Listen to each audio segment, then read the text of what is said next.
The suburban silence of the house was heavy, broken only by the low hum of the refrigerator.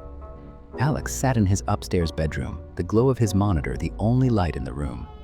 His parents had left for a late-night dinner an hour ago, leaving him alone in the sprawling two-story home. The quiet was shattered when a familiar voice floated up from the base of the stairs. "Alex? Can you come down here for a second? I need help with the groceries." It was his mother's voice, warm, familiar, and slightly strained, exactly how she sounded when she was tired. Alex pushed his chair back and reached for the door handle, but his pocket buzzed. He pulled out his phone. A text from his mom, sent 30 seconds ago, read, "Forgot my coat at the restaurant. We're heading back to get it now.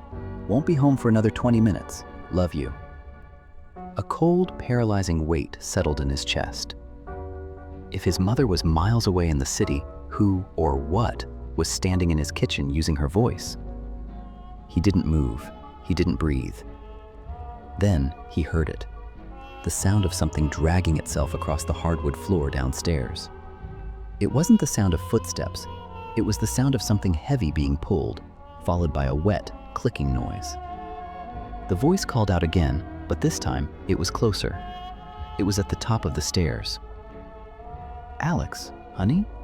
Why aren't you coming out? I have a surprise for you."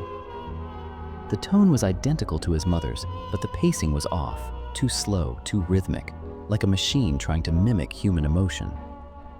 Alex silently latched the deadbolt and backed into the corner of his room. He watched the gap under his door. A shadow flickered. Two long, gray, needle-like fingers slid through the crack, scratching at the carpet. The thing outside, the whisperer, began to scratch at the wood of the door, its voice shifting. It started as his mother, then warped into his father's deep baritone, then finally into his own voice, whispering his own name back to him. He stayed huddled in the dark, listening to the creature perfect its imitation of him until the sun finally broke through the curtains. When he finally dared to open the door, the hallway was empty, except for deep gouges in the wood and a single, terrifying realization. It didn't need to get in anymore. It had finally learned exactly how to sound like him.